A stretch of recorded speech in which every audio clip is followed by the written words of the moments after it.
wonderful, sweet baby. So today we're going to be talking about a trans woman named Lilah Gibney. So Lilah Gibney actually is going viral for talking about her escapades with Kevin Gates, the rapper. So this trans woman was on a podcast and decided to air out her dirty laundry. She pretty much stated that her and Kevin was pretty much DMing each other back and forth. Then they ended up meeting up.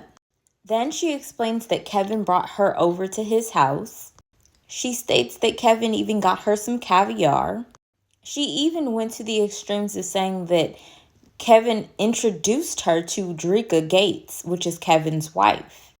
Then she says that her and Kevin ducked off and went into a room and proceeded to start effing. She even went as far as to say that Kevin Gates was eating on her GMO cooter cat.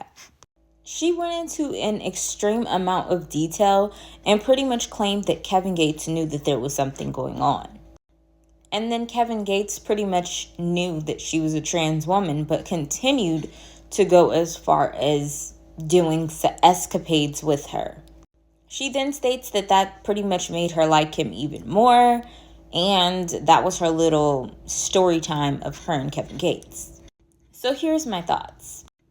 I think that a lot of these trans women, they just love to share their stories of them with heterosexual men.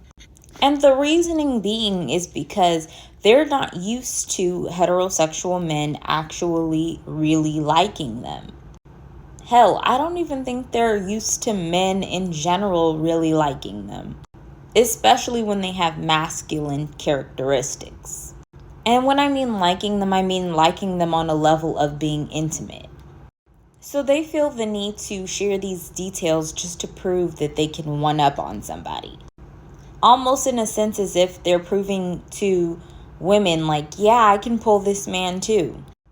Their community does not want to be seen as a mockery, but yet they make a mockery of their own selves. Because all of this didn't even have to be mentioned. She could have just said like, oh yeah, I've had dealings with Kevin Gates. I met Drika and he was a really nice man. Then she could have said like, he treated me like an amazing lady. But instead she had to go into extreme details of things that they did with one another. And even admitting the fact that she was a trans woman in that instance and what her vaginal area looked like. Girl, that's too much. But anyway, that's my opinion. What's yours?